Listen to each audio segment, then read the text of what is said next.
to bear. Hello everybody, our scripture today is Psalm 38 verse 3 to 5 and I'm reading it from the NLT. Because of your anger, my whole body is sick. My health is broken because of my sins. My guilt overwhelms me. It's a burden too heavy to bear. My wounds fester and stink because of my foolish sins. In these devotionals, we are being equipped with the knowledge that will help us to deal with sickness differently.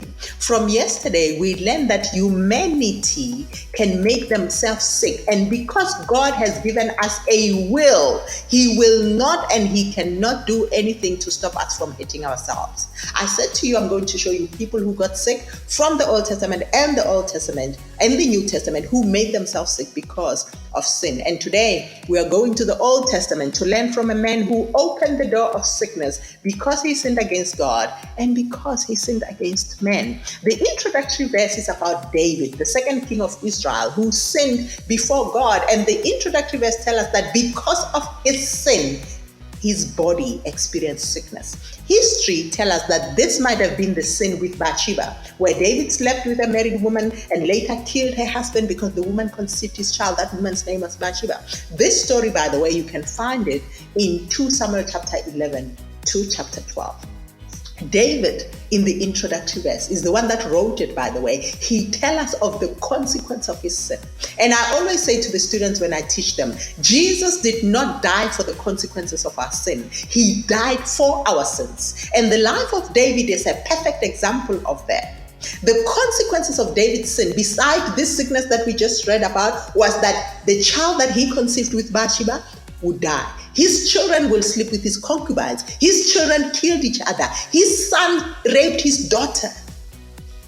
You see, the seed was adultery and murder, and the consequence was far much worse. You might control what you sow, but you can never control the harvest.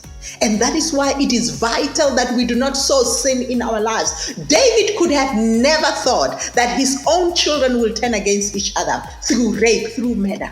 That he himself will be running from his own son after spending years running from Saul. But he did. And you and I can walk the same path if we make sin our friend. That is why we are to watch and pray that we must not enter into temptation. Matthew chapter 26 verse 31 tells us. We must not give the opportunity to the devil. Ephesians chapter 4 verse 27 tells us, when we look at the life of David, it must be a warning for us that if we sin, if we entertain sin, and sin, by the way, does not have a size. Lying is a sin. Stealing one sweet is a sin. There is no white lie or black lie or green lie. Lie is a lie. If you train your tongue to lie, you are going to find yourself in trouble. You know, I was thinking about the lady that was found in adultery and the men pulled her and they brought her to Jesus. Do you know that it didn't start with that adultery? She entertained sin to the point that sin exposed her. And we are reading about her right now. How many years later? Because she started with just one step. Just one wink, just one smile, just one drink, and you become a drunkard for life because you played with just one thing. One moment can change your life. With David, it was just one walk on the top of the roof while he was supposed to be at the field with the soldiers. And that one look turned his family upside down.